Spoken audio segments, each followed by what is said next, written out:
¿cómo están? En esta presentación vamos a ver la hipótesis o teoría denominada X con barra, una propuesta de la gramática generativa que intenta explicar las estructuras sintácticas básicas de las lenguas naturales humanas. Cualquiera de estos anuncios que vemos acá puede resultar gracioso o al menos extraño. Y esto tiene que ver principalmente con cuestiones sintácticas que interactúan, por supuesto, con nuestro conocimiento del mundo.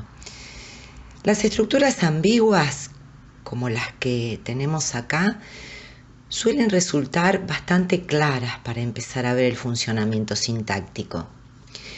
Como ya hemos visto en otra clase anterior, la sintaxis no responde simplemente a una combinatoria lineal de palabras o de sintagmas, sino que fundamentalmente obedece a relaciones jerárquicas que se establecen entre las estructuras en diferentes niveles. La interpretación de una representación va a depender de la identificación de constituyentes que hagamos y de las relaciones que nos permiten establecer estructuras. Los sintagmas son constituyentes sintácticos con una estructura interna determinada. En casi todos los ejemplos que vemos acá, la interpretación dependerá de la asignación estructural que hagamos, es decir, de los constituyentes identificados y de sus relaciones. Por ejemplo, en el caso de corralito plegable para bebés de madera, la sintaxis me permite interpretar que corralito plegable está modificado por un solo constituyente para bebés de madera, dentro del cual se incrusta otro, ¿sí?, de madera, que es modificador de bebés. O puedo interpretar que corralito plegable está modificado por dos constituyentes que se encuentran en el mismo nivel jerárquico. Para bebés es uno y de madera es otro. Por supuesto que en este caso, si lo tomamos como discurso, nuestro conocimiento del mundo nos va a permitir desambiguar y establecer la relación más adecuada. Sin embargo, en el caso que vemos debajo, corralito de madera para bebés plegables, no podemos hablar de ambigüedad, desde el punto de vista sintáctico al menos, porque la concordancia, que es una relación que establece dependencias estructurales, la concordancia entre plegables, que está en plural, y corralito, que está en singular, no es posible. Por lo tanto, según esta representación, la única concordancia que podemos establecer, sintácticamente hablando, es entre plegables y bebés. En este caso, la sintaxis entonces permite una sola interpretación que, por supuesto, no se corresponde con nuestro conocimiento del mundo. Consideremos ahora una serie de oraciones del español. Sin duda es posible que a partir de la competencia que tenemos como hablantes de la lengua, podamos ponernos de acuerdo en cuáles son gramaticales y cuáles no. Recuerden que la noción de gramaticalidad es independiente del contexto de uso, es decir, no estamos hablando de aceptabilidad. Por supuesto, si estuviéramos interactuando en clase, yo les preguntaría ahora, díganme cuáles son agramaticales y por qué. Pero como esto no es posible, ahí tienen marcadas ya las que creo que ninguno cuestionaría en relación con su agramaticalidad. La oración 2, comparada con la 1 de la profesora, la clase fue densa, seguramente me dirían que hay un problema con el orden de los constituyentes, que está bien en 1, pero no en 2. Respecto de la 3, la fue densa, podrían decirme que falta algo que no puede faltar, lo mismo que ocurre en 6, la clase de la profesora duró. En 8 podríamos ver, en el caso de la clase de la profesora duró muy comparada con la 7, donde hice duró mucho, podríamos ver, decía que si bien muy cuantifica igual que mucho, no funciona en los mismos contextos sintácticos, por lo que no son mutuamente sustituibles. En el caso de 9, la clase duraron 5 horas, podrían decir que la concordancia del verbo no se establece con su complemento, sino que es una relación de dependencia estructural entre el verbo y el sujeto. Respecto de 11, comparada con 10, en donde hay un cambio en el orden, la profesora de Quilmes de lengua es densa, podríamos ver que hay constituyentes, como en este caso de lengua, que por alguna razón deben ocupar un lugar determinado en la estructura y que el orden no es indistinto.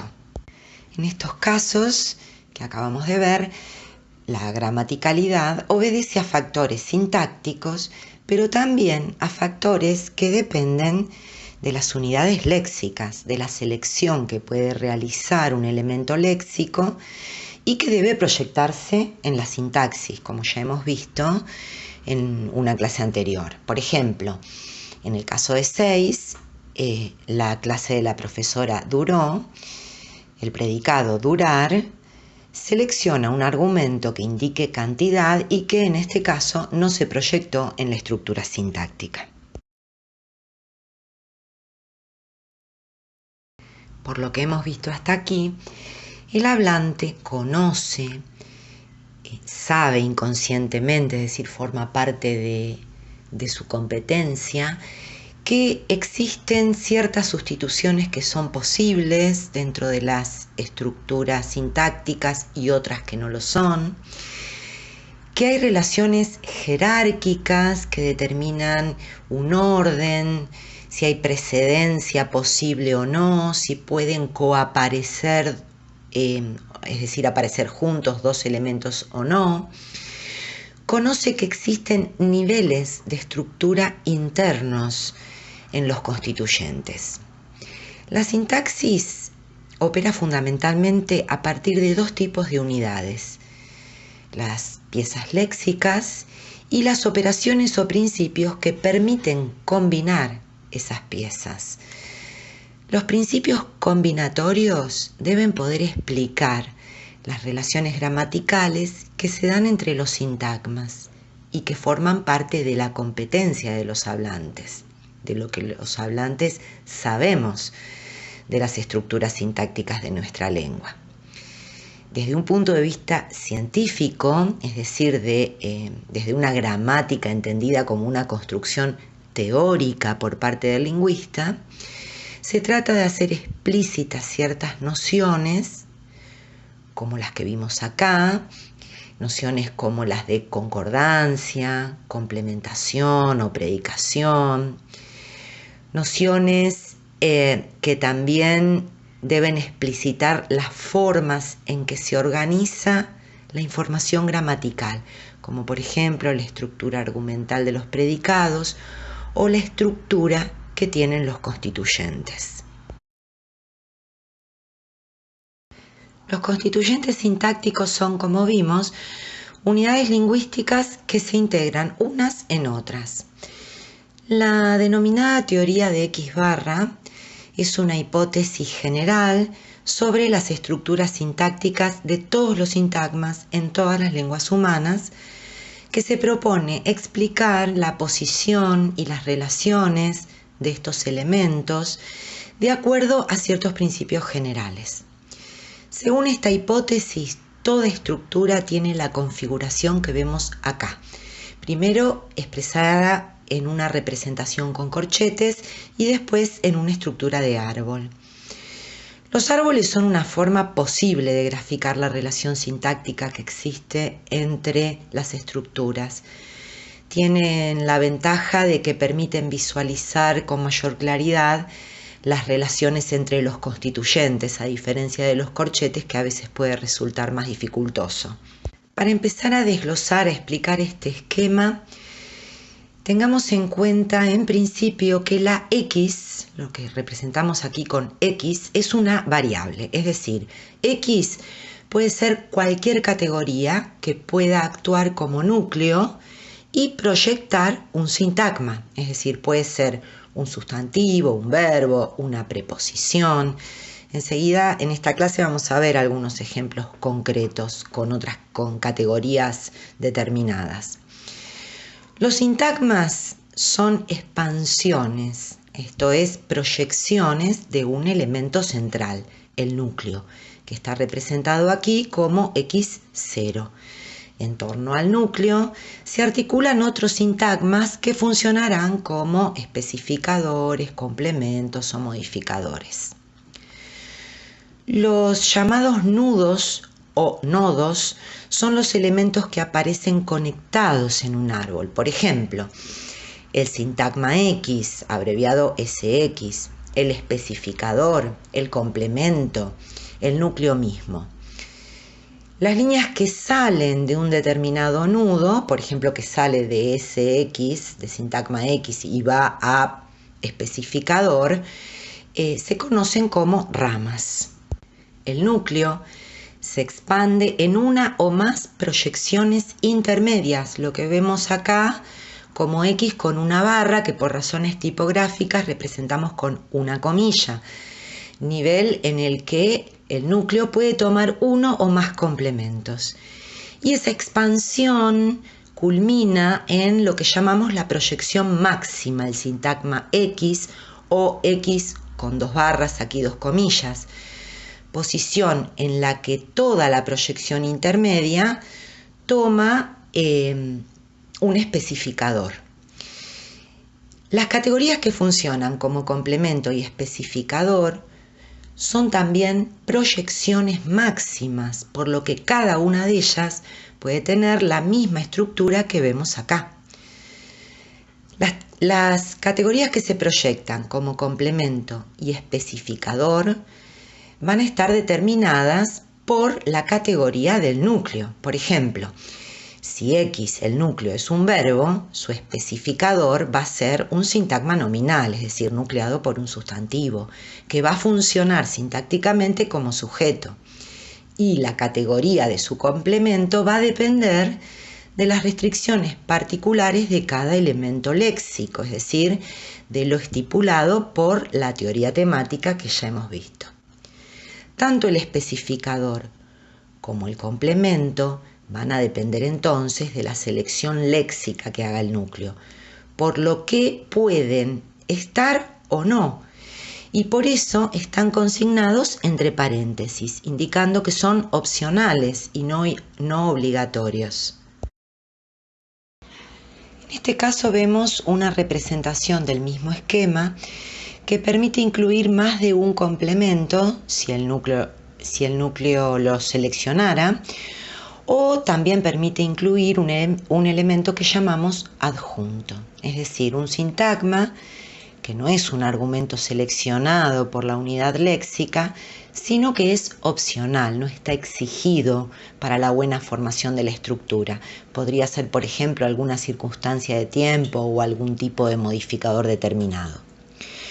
Los adjuntos pueden ubicarse en la posición que vemos en este caso o podrían estar en un nivel más alto, modificando directamente a la proyección máxima, al sintagma X.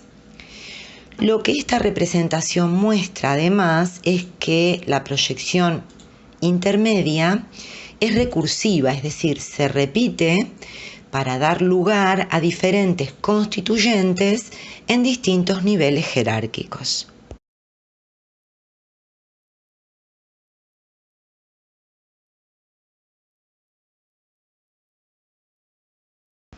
Lo que este esquema tan sencillo nos muestra es una estructura jerárquica que se puede explicar a partir de ciertos principios universales. En primer lugar, lo que observamos en lo que vimos recién es que lo que nunca puede faltar es un núcleo. Es decir, todo se articula en torno al núcleo, que es el que le va a dar el nombre al sintagma que proyecta. Esto tiene que ver con la idea de endocentrismo.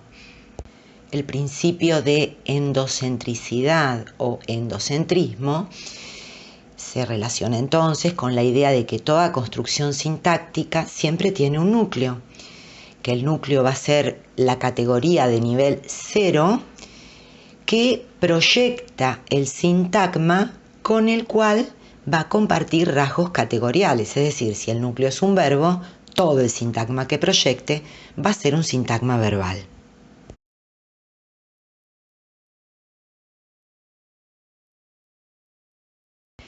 Otro principio que funciona aquí es el denominado principio de proyección, que explica el hecho de que las propiedades del léxico, o sea, la estructura argumental, debe satisfacerse, proyectarse en todos los niveles de representación sintáctica para que la oración esté bien formada.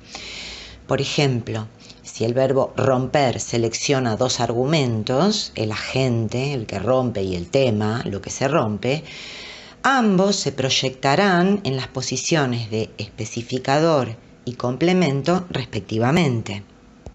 Otro principio es el de predicación, que explica el hecho de que todo predicado tiene al menos un argumento. Este principio, sumado al anterior, al de proyección, constituye el denominado principio de proyección extendida, que permite explicar el hecho de que toda oración tiene sujeto. El sujeto es el especificador por excelencia y queda en el cruce entre la exigencia del léxico, que como vimos en la clase anterior está regulada por la teoría temática, y la estructura oracional establecida, regulada por la hipótesis de X barra.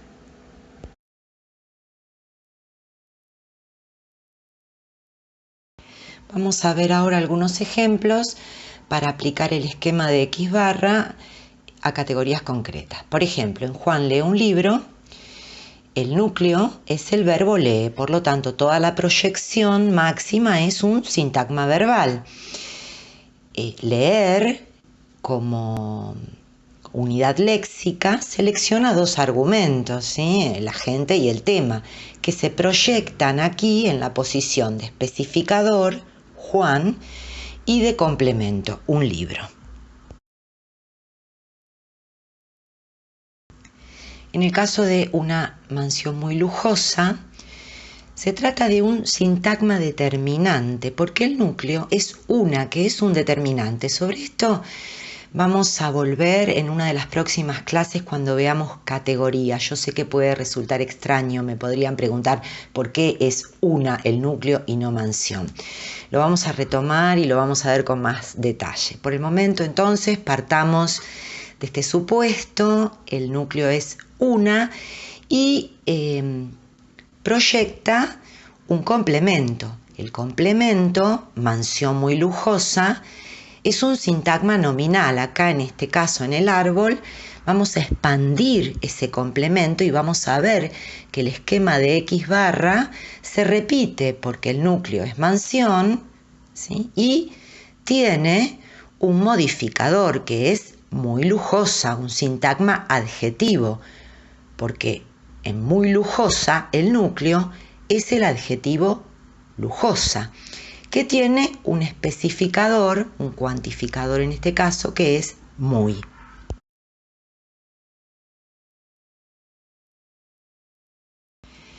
En ellos destruyeron la ciudad, la oración es una expansión, una proyección del verbo destruir, que como unidad léxica selecciona dos argumentos: el agente, en este caso ellos, que se proyecta a la posición de especificador, y el tema, que es la ciudad, que acá, a diferencia del ejemplo anterior que vimos con Juan lee un libro, lo seguimos analizando. La ciudad es un sintagma determinante, se repite el esquema, el núcleo es la, que selecciona ciudad, un sintagma nominal, como complemento. Supongamos que le agregamos un adjunto a ellos destruyeron la ciudad y tenemos la oración: ellos destruyeron la ciudad en pocas horas. En ese caso, para que vean un ejemplo, cómo se itera, se repite la proyección intermedia del verbo para dar lugar a la representación del adjunto, que en este caso sería un sintagma preposicional que no está seleccionado por el predicado destruir. Debo aclarar que estas representaciones que estamos viendo no están absolutamente completas, lo vamos a completar cuando veamos las categorías, porque estamos trabajando solo con categorías léxicas, con palabras, y vamos a ver después que en realidad hay otro tipo de categorías que son las funcionales, como ocurre con la flexión del verbo, que en realidad sería el núcleo de toda la oración, pero eso lo vamos a dejar para la próxima clase.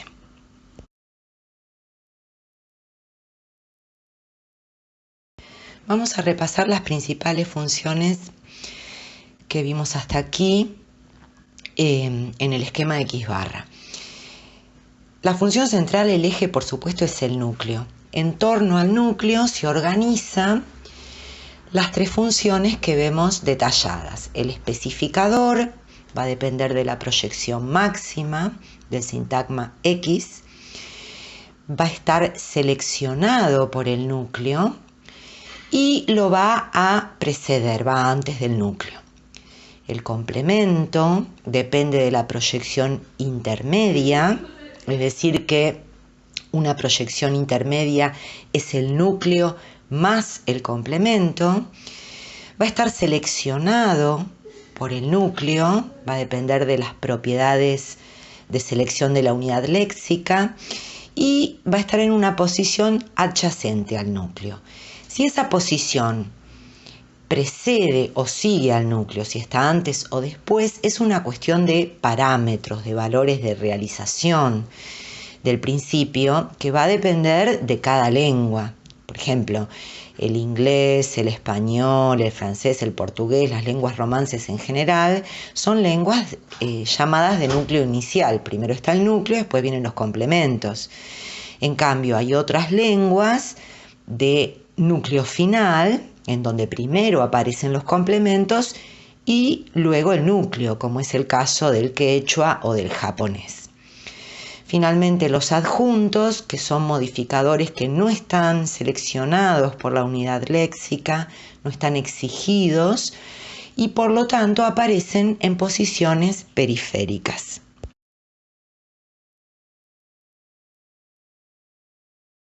Vamos a integrar un poco ahora con lo que vimos en la clase sobre la teoría temática, porque las oraciones responden a condiciones de buena formación semántica que están reguladas por la teoría temática y a condiciones de buena formación estructurales, formales, reguladas por la teoría de X barra. Por lo que ambas teorías, ambas hipótesis interactúan. Lo que vemos acá es el lugar que ocupan los argumentos seleccionados por un predicado que vimos en la clase anterior. Los argumentos externos y los argumentos internos ocupan posiciones determinadas en el esquema propuesto por X barra. Los argumentos externos se proyectan a la posición de especificador y los argumentos internos se proyectan en la posición de complementos. Los argumentos internos forman parte entonces de la proyección intermedia y reciben el papel temático directamente del núcleo que los selecciona. En algunos casos y por distintas razones puede ocurrir que no se proyecten en la forma fonética, es decir, en sonidos. Para aclarar un poco esto, recordemos el esquema de los componentes de la gramática que vimos en otra de las clases. Recuerden que este esquema nos mostraba a la sintaxis como el componente central, que selecciona elementos del léxico y que los combina formando representaciones en sonidos y en significado. Puede ocurrir, por diferentes razones, que una representación se interprete en forma lógica, es decir, interpretemos conceptualmente la representación, pero no tenga realización en forma fonética, a nivel de los sonidos. Volvamos a lo que estábamos viendo recién del argumento interno y veamos algunos ejemplos.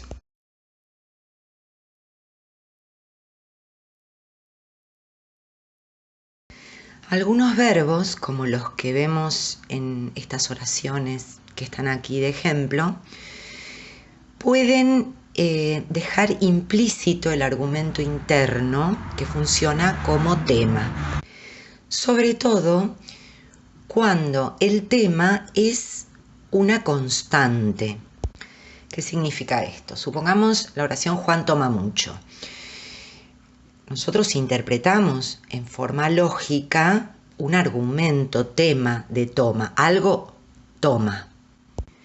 No se realiza en forma fonética, a nivel de sonidos, y esto da lugar a interpretar que eso que toma es algo así como una constante, en la medida que, fuera de todo contexto, vamos a entender que toma alcohol, no que toma Coca-Cola, por ejemplo. Algo parecido ocurre con la oración 2. En Pedro lee todas las noches, interpretamos que lee cualquier tipo de lectura como tema, no algo específico. Y en el caso de 3, mi abuelo no oye, oír como un verbo de percepción, igual que otros como ver, cuando no explicitan el argumento interno en forma fonética, se interpreta como que no oye nada, es decir, equivalente a decir es sordo.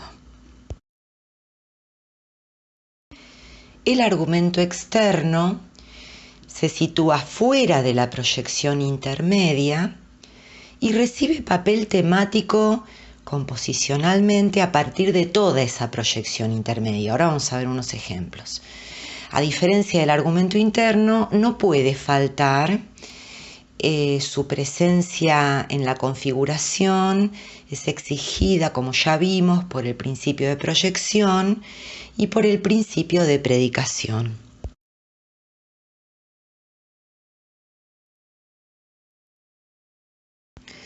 En estos ejemplos que vemos acá, podemos ver cómo el papel temático del argumento externo, que se proyecta en la posición de especificador, o sea, el sujeto, por ejemplo, Juan, en el caso de Juan quebró, o en el caso de Juan quebró la vara, el papel temático va a variar en función de las características de la proyección intermedia, es decir, del verbo más la presencia o ausencia del complemento.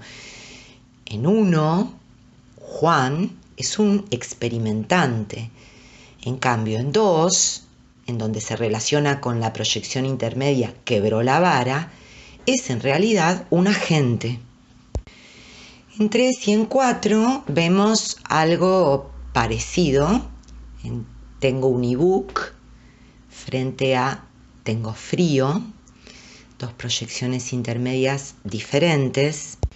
El argumento externo, que no es que falta, está en la desinencia del verbo, en la O que indica la primera persona del singular. Recuerden que el español es una lengua con una rica flexión verbal que admite lo que llamamos el parámetro prodrop, es decir, de caída del pronombre, porque aparece expresado en la desinencia verbal. Entonces, ese yo, en tengo un ebook, tiene el papel temático de posesor, digamos. Mientras que en 4, tengo frío, recibe de toda la proyección intermedia, es decir, del verbo más el complemento, el papel temático de experimentante. En síntesis, la teoría de X barra es una explicación de la propiedad que está presente en todas las lenguas naturales de formar sintagmas. Es una hipótesis dentro de la gramática generativa que establece las condiciones de buena formación de las estructuras sintácticas y asigna un mismo esquema estructural universal a todos los sintagmas. El esquema propuesto es endocéntrico, es decir, se articula en torno a un núcleo y es el núcleo el que se expande en proyecciones sucesivas en las que pueden existir especificadores, complementos, es decir, elementos seleccionados por el núcleo, y también adjuntos, esto es, proyecciones que no están exigidas. La representación esquemática de X barra aporta el andamiaje estructural, las condiciones formales, en el que pueden proyectarse las exigencias de las unidades léxicas, es decir, las condiciones semánticas, que están reguladas por la teoría temática.